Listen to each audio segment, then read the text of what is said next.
नमस्कार, आप देख रहे हैं न्यूज 18। मैं हूं आपके साथ मेनका चौधरी और वक्त लाख टके की बात का। नमस्कार, मैं हूं आपके साथ अमित गर्ग शुक्ला। शुरुआत करते हैं बड़ी खबर के साथ। औद्योगिक विकास को रफ्तार देने के लिए योगी सरकार का 100 दिनों का प्लान तैयार हो चुका है। विकास के इस प्लान को लेकर अधिकारियों ने आज मुख्यमंत्री और मंत्रिमंडल के सामने प्रेजेंटेशन दे दिया। जी हां, तो प्रेजेंटेशन में मुख्य रूप से जिन मुद्दों को रखा गया है, जिन पर जोर दिया गया है, उनमें इंफ्रास्ट्रक्चर, निवेश, रोजगार के मौके, एमएसएमई सेक्टर, कुटीर उद्योग को बढ़ावा देने पर बात की गई है।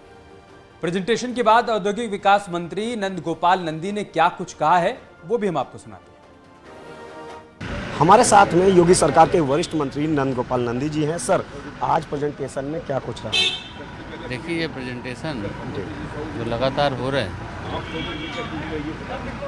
सभी विभागों को 10 सेक्टर में जो बांटा गया है, उसमें सारे विभागों की एक कार्य योजना तैयार करके कैसे हम काम करेंगे।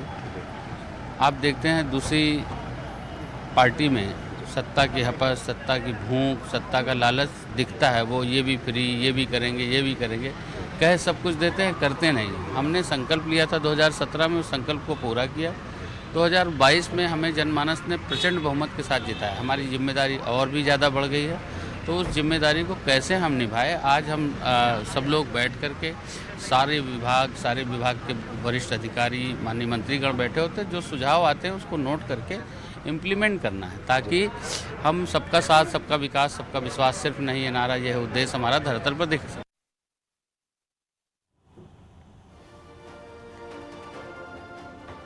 और औद्योगिक विकास को लेकर हुए प्रेजेंटेशन पर उप मुख्यमंत्री केशव प्रसाद मौर्य और जितिन प्रसाद ने क्या कहा, यह भी आपको सुनाते हैं।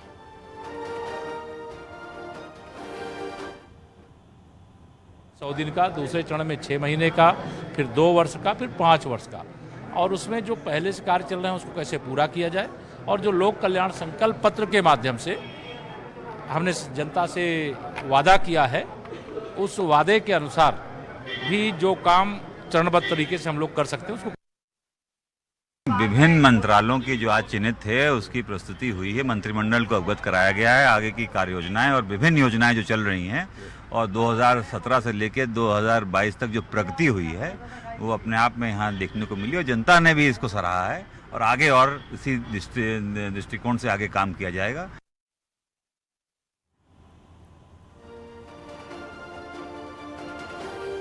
अगले 5 साल में 10 किलोमीटर सड़कों का चौड़ीकरण किया जाएगा। सीएम की तरफ से बड़ी बातें कही गई हैं। एक और बड़ी बात यह कही गई है कि 5 साल में 200 रेलवे ओवरब्रिज के निर्माण का लक्ष्य भी हमारी सरकार ने रखा है। 16,000 किलोमीटर संपर्क मार्गों का नव निर्माण, परियोजना की गुणवत्ता से समझौता नहीं होगा। मुरादाबाद कानपुर एयरपोर्ट की लाइसेंसिंग तेजी से पूरी की जाएगी। ये वो तमाम बात है जो आज की मीटिंग के बाद सीएम योगी आदित्यनाथ ने कही। इसके अलावा सीएम ने कहा कि अयोध्या एयरपोर्ट के विकास की प्रक्रिया तेज हो गई है। राम मंदिर को हाइड्रोजन फ्यूल सेल से ऊर्जा देने का प्रयास हो, निर्बाध विद्युत आपूर्ति सुनिश्चित की जाए। घाटमपुर जेवी पनकी टीपीएस की क्षमता बढ़ाई जाए। सड़कों के निर्माण में कार्यदायी संस्था की जवाबदेही तय की जाए। ये वो महत्वपूर्ण बातें हैं जो मुख्यमंत्री ने मीटिंग के दौरान अधिकारियों के सामने और अलग अलग विभाग के मंत्रियों के सामने रखी। और इधर प्रदेश के बेसिक शिक्षा मंत्री संदीप सिंह ने न्यूज 18 से खास बातचीत की है और इस दौरान उन्होंने क्या कहा, आपको सुनाते हैं। जूनियर एडेड भर्ती पर अब जांच बैठ गई है। जो 1504 जहां असिस्टेंट टीचरों की इसमें पद विज्ञापित किए गए थे और 394 जो प्रधानाचार्य के पद विज्ञापित किए थे। ऐसे में इस भर्ती को लेकर के तमाम विवाद उठे थे। अब विवाद के बाद में जहां पूर्व पीएनपी सचिव संजय उपाध्याय का नाम सामने आया था, ऐसे में शासन की तरफ से भी इस पर कार्रवाई की बात की जा रही है। हमारे साथ बातचीत करने के लिए बेसिक शिक्षा मंत्री हम उनसे जानेंगे, सर इस भर्ती पर अभी क्या तय किया गया है और क्या तैयारी है? देखिए, जूनियर एडेड भर्ती जिसके बारे में आप अभी जिक्र कर रहे थे, इसको लेकर के काफ़ी ज़्यादा शिकायतें प्राप्त हुई हैं। इसको लेकर के जांच के लिए आदेश दे दिए गए हैं, कमेटी भी गठित कर दी गई है। बड़ा सवाल, 100 दिन का खाका क्या तैयार किया है बेसिक शिक्षा विभाग की तरफ से? देखिए, 100 दिन का भी हमारा जो प्रेजेंटेशन है वो बन चुका है और माननीय मुख्यमंत्री जी के समक्ष अभी उसका प्रेजेंटेशन होना बाकी है। अलग अलग विभागों का प्रेजेंटेशन अभी शुरू हो गया है, लेकिन हमने एक रूपरेखा बनाई है। हमारा प्रयास रहेगा कि 100 दिनों में हम अपने जितने भी प्राइमरी स्कूल्स हैं, लगभग 25 से 27 हज़ार तक हमने लक्ष्य लिया है कि स्कूल को फर्नीचर और स्मार्ट क्लासेस के माध्यम से जोड़ने का कार्य करेंगे।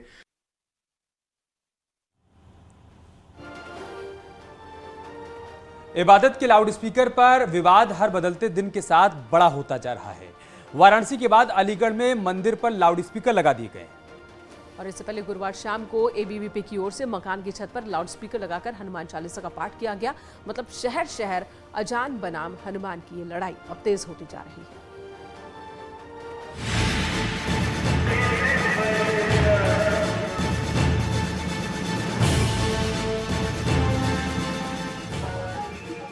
ये शोर आस्था का नहीं है, ये जमावड़ा किसी त्योहार विशेष को लेकर भी नहीं है, बल्कि ये मस्जिद पर लगे लाउडस्पीकर्स के विरोध में उठा विवाद का शोर है, जो शहर दर शहर उठ रहा है, अलीगढ़ से वाराणसी तक।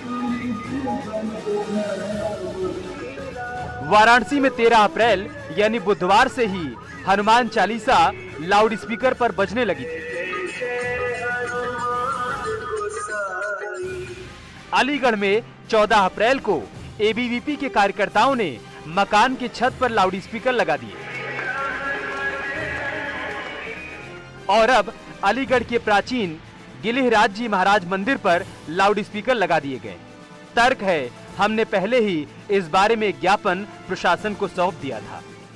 अपनी गली के अंदर एक हनुमान चालीसा पाठ का आयोजन करा था लाउड स्पीकर के माध्यम से, क्योंकि हमने एसीएम फर्स्ट मोहम्मद जफर साहब जो थे उनको ज्ञापन दिया था और हमने शीघ्र अतिशीघ्र तत्काल कार्रवाई करने की उनसे मांग करी थी और उन्होंने ये भी बोला था कि हम इस पर विचार विमर्श करेंगे, पर अब तक कोई विचार विमर्श नहीं हुआ। मस्जिदों पर यूं के तो 10 के 10 लाउड स्पीकर लगे हुए हैं।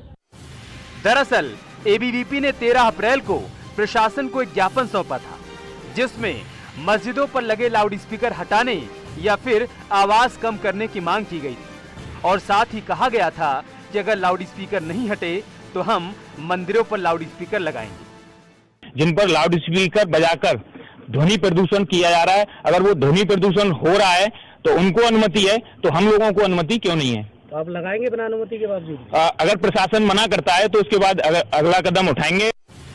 बता दें कि अलीगढ़ प्रशासन ने मंदिरों पर लाउडस्पीकर लगाने की अनुमति नहीं दी है और न ही मस्जिदों पर लगे लाउडस्पीकर्स पर कोई कदम उठाए और इस बीच मंदिरों पर लगाए जा रहे लाउडस्पीकर्स पर प्रशासन की चुप्पी है और ये चुप्पी विवाद का नया आधार तैयार कर रही है। Bureau report, news 18।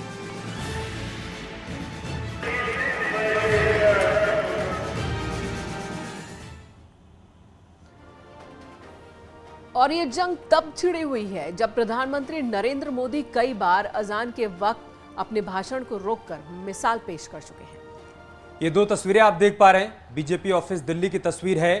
ये 3 मार्च 2018 को आई थी। अजान होने लगी, प्रधानमंत्री मोदी ने अपना भाषण रोक दिया। एक तस्वीर खड़गपुर पश्चिम बंगाल की है, 27 मार्च 2016 को। यहां पर भी प्रधानमंत्री मोदी एक जनसभा को संबोधित कर रहे थे। अजान का समय हुआ, जैसे उनके कान में अजान की आवाज आई, उन्होंने अपना संबोधन रोक दिया।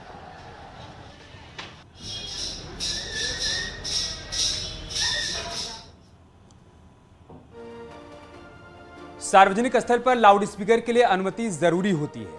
रात 10 बजे से सुबह 6 बजे तक लाउडस्पीकर पर रोक लगाई गई है। राज्य सरकारें कुछ खास मौकों पर रिएक्ट जरूर दे सकती है, लेकिन कानूनन इस पर रोक है। सुप्रीम कोर्ट की ये गाइडलाइंस है। लाउडस्पीकर की ध्वनि कितनी होगी, यह भी तय किया गया है। साइलेंस जोन के 100 मीटर के दायरे में अनुमति नहीं दी गई है। साइलेंस जोन में अस्पताल, शैक्षणिक संस्थान आते हैं, लिहाजा यहां पर अनुमति नहीं है। रिहायशी इलाकों में भी दिन में 55 डेसिबल ध्वनि तय है, जबकि रात के वक्त 45 डेसिबल से ज्यादा ध्वनि उल्लंघन है कानून का।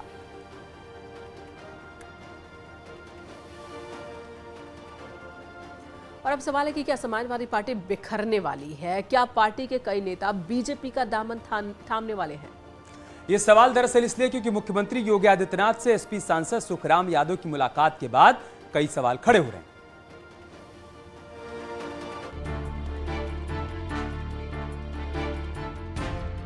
अपर्णा यादव बीजेपी के साथ हैं। मुलायम सिंह यादव के समधी हरिओम यादव बीजेपी के साथ हो चुके हैं। शिवपाल यादव के बारे में चर्चाएं हैं। सुखराम यादव झटका देने की तैयारी में है और इसके आगे मुस्लिम नेताओं की नाराजगी। इस्तीफे, बदलती हुई राजनीति में अखिलेश यादव अकेले पड़ते जा रहे हैं। और ये सब तब है कि एक ही दिन पहले ही मुलायम सिंह यादव कह चुके हैं कि एसपी और एसपी के नेता अखिलेश यादव के साथ हैं। समाजवादी पार्टी पूरी तरह से अखिलेश यादव के साथ है और ये सब उनको मजबूत करने की सभी पूरी तैयारी करें। अब सवाल है कि मुलायम सिंह यादव ने बयान क्यों दिया था या फिर देना पड़ा था उस पार्टी को बचाने के लिए जो उन्होंने खुद खड़ी की थी, क्योंकि उत्तर प्रदेश चुनाव के नतीजों के बाद पहले गठबंधन के साथियों ने सवाल उठाए, फिर शिवपाल यादव की नाराजगी सामने आई और शिवपाल यादव का अब जो रुख है उससे साफ है कि वो खुद को राष्ट्रवाद की सियासत के खांचे में फिट करने की कोशिश कर रहे हैं। या यूं कहें कि उसी राह पर निकल पड़े हैं जिस राह पर बीजेपी पहले से है। अम्बेडकर ने संविधान सभा में आवाज उठाई थी, वास्तव में उन्होंने भी आवाज उठाई थी, लोहिया जी ने 67 में आवाज उठाई थी। तो हम लोग आज ही उनके जयंती के शुभ अवसर पर समान नागरिक संहिता की आवाज। अब सवाल है कि क्या मान लिया जाए कि शिवपाल यादव बीजेपी के करीब हो चुके हैं, क्योंकि इसकी वजह भी है। शिवपाल यादव के सुर सीएम योगी आदित्यनाथ से मुलाकात के बाद बदले हैं। इस बीच शिवपाल यादव ने कार्यकारिणी भी भंग कर दी है, जो कई संकेत देती है। एक संकेत समाजवादी पार्टी सांसद सुखराम यादव की तस्वीर से मिलता है और यह संकेत समाजवादी पार्टी में फूट की खबरों की पुष्टि करता है। हालांकि सुखराम यादव को इस सवाल पर कुछ भी साफ साफ बोलने से इंकार है। चुनाव के बाद हम माननीय मुख्यमंत्री जी को बधाई देने गए थे और ये समान शिष्टाचार की मुलाकात है, इसके कोई बयाने लगाने का कोई अर्थ नहीं है।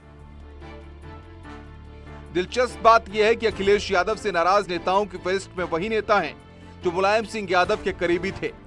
सुखराम यादव ने भी अपने बयान में मुलायम सिंह यादव को अध्यक्ष बनाने का जिक्र किया।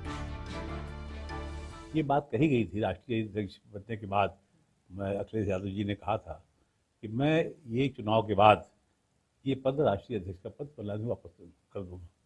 उसके बाद 4 चुनाव हो चुके, अब तो वो पद वापस नहीं किया। माना जा रहा है कि समाजवादी पार्टी के कई नेता बीजेपी के संपर्क में हैं। हालांकि ये सवाल गुरुवार को जब अखिलेश यादव से पूछा गया था तो वो इस सवाल को टाल गए थे और शिवपाल यादव के सवाल को परिवारवाद से जोड़ गए थे, बीजेपी को बधाई के साथ। चाचा को लेकर क्या कहें? चाचा की चर्चा बड़ी तेजी से है भाजपा के लिए। मुझे कोई जानकारी नहीं है उसके बारे में, कोई जानकारी नहीं, इसलिए मैं बधाई देता हूँ आपको। बीजेपी के लोगों को कम से कम परिवारवाद तो खत्म कर रहे हैं। अब सवाल है कि क्या समाजवादी पार्टी या फिर यूं कहें अखिलेश यादव सब कुछ जानते हुए भी कोई कदम नहीं उठाना चाहते, नाराज नेताओं के गिले शिकवे दूर नहीं करना चाहते, खासकर नेतृत्व कोई परिवर्तन नहीं चाहते। Bureau report, news 18।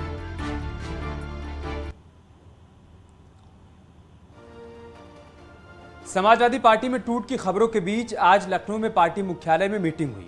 इस मीटिंग में मुलायम सिंह यादव, अखिलेश यादव दोनों ही मौजूद रहे और माना जा रहा है कि इस मीटिंग के दौरान पार्टी छोड़ रहे नेताओं को लेकर चर्चा हुई। दिलचस्प बात यह है कि जो नेता पार्टी छोड़कर जा रहे हैं मुलायम सिंह यादव के करीबी हैं और अखिलेश यादव से नाराज हैं।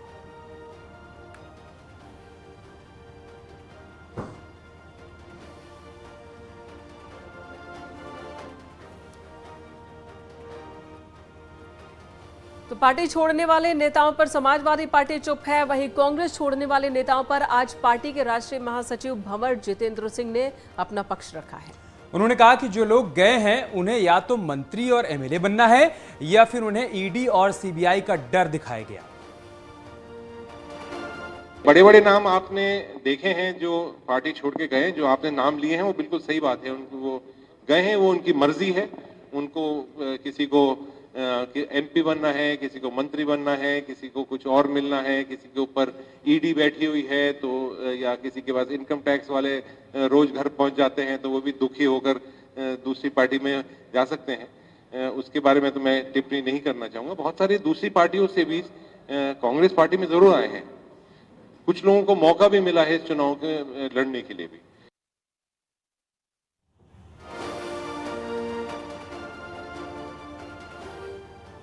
यार एक छोटे से ब्रेक के लिए तुरंत लौटेंगे।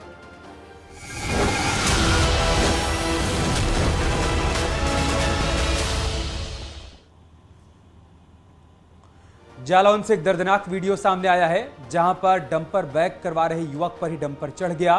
डंपर के नीचे आने से युवक की मौत हो गई।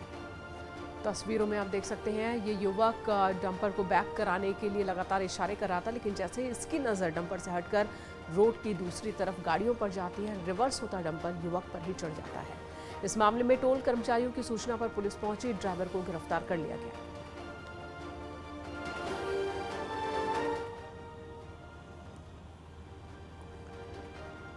और आज शाम को वायाकॉम 18 ने स्पोर्ट्स 18 नाम से स्पोर्ट्स का एक नया चैनल लॉन्च किया है। स्पोर्ट्स 18 पूरी तरह से खेल जगत की खबरें दिखाएगा, जो अपने दर्शकों को प्रीमियम स्पोर्ट्स कंटेंट पेश करेगा। स्पोर्ट्स 18 दुनिया भर से बड़े टूर्नामेंट की लाइव कवरेज और हाइलाइट्स भी दिखाएगा।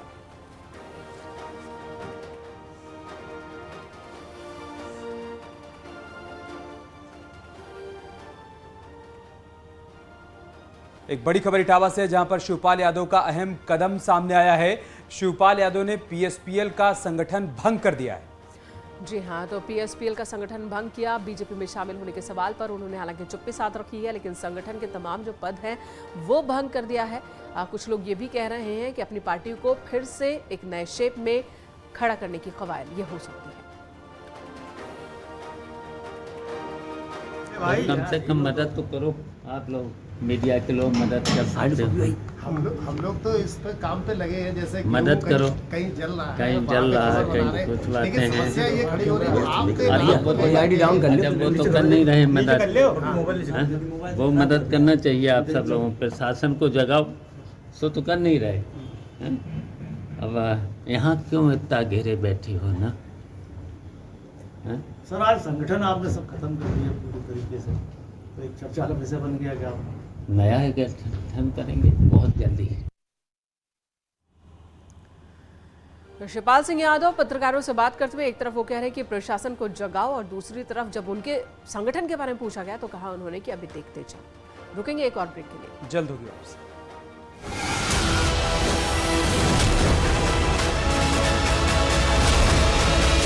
कार पर जंगलों की आग से निपटने में असफल रहने का आरोप लगाया।